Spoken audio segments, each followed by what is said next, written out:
বিগত আওয়ামী লীগ সরকারের সময়ে প্রাকৃতিক দুর্যোগের পাশাপাশি রাজনৈতিক দুর্যোগ প্রকট আকার ধারণ করেছিল বলে মন্তব্য করেছেন তথ্য ও সম্প্রচার মন্ত্রী জহিরুদ্দিন স্বপন।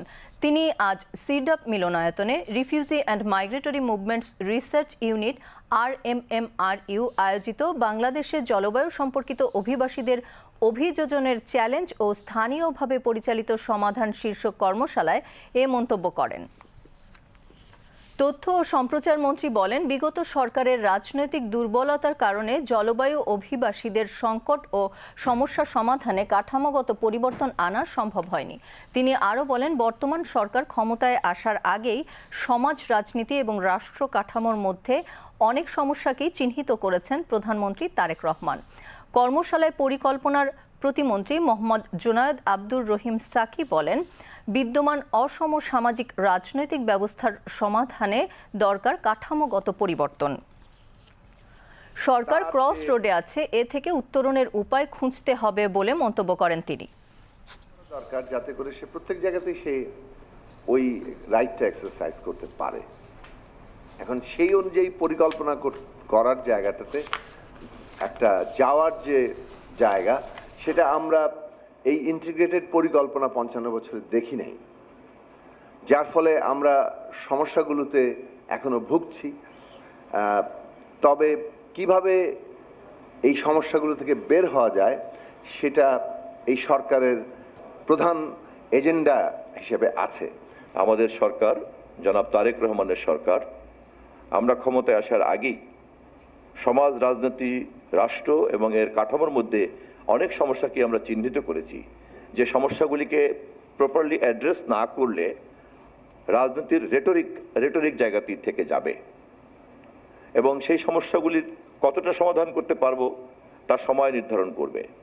কিন্তু সমস্যাটাকে যে আমরা চিহ্নিত করতে পেরেছি, এটা একটি বিগত দিনের রাজনীতির সঙ্গে বর্তমান রাজনীতির একটা গুণগত পার্থক্য এবং বিগত দিনের সরকার প্রধান অথবা সরকারের সঙ্গে আমাদের সরকারের একটা গুণগত পার্থক্য।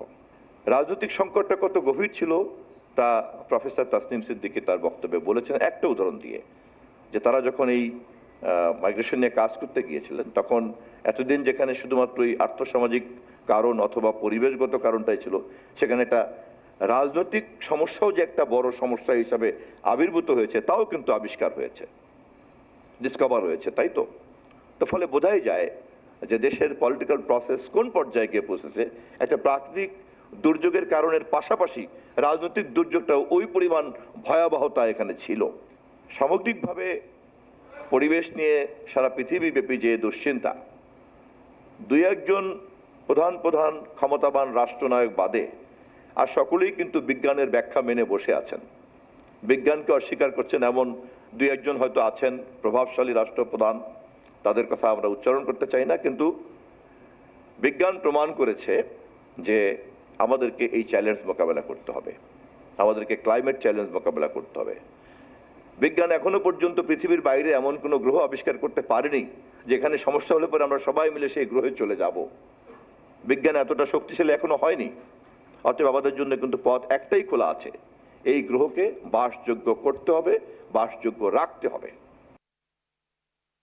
কর্মশালায় মূল প্রবন্ধ উপস্থাপন করেন ঢাকা বিশ্ববিদ্যালয়ের অধ্যাপক ডক্টর তাসনিম সিদ্দিকী।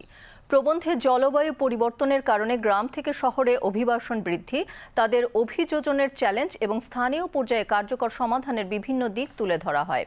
এছাড়া দুর্যোগজনিত বাস্তুচ্যুতির মানবিক মূল্যের দিকটি তুলে ধরেন ইন্টারনাল ডিসপ্লেসমেন্ট মনিটরিং সেন্টারের গবেষণা উপদেষ্টা ডক্টর ফ্র্যাঙ্ক ভলমার।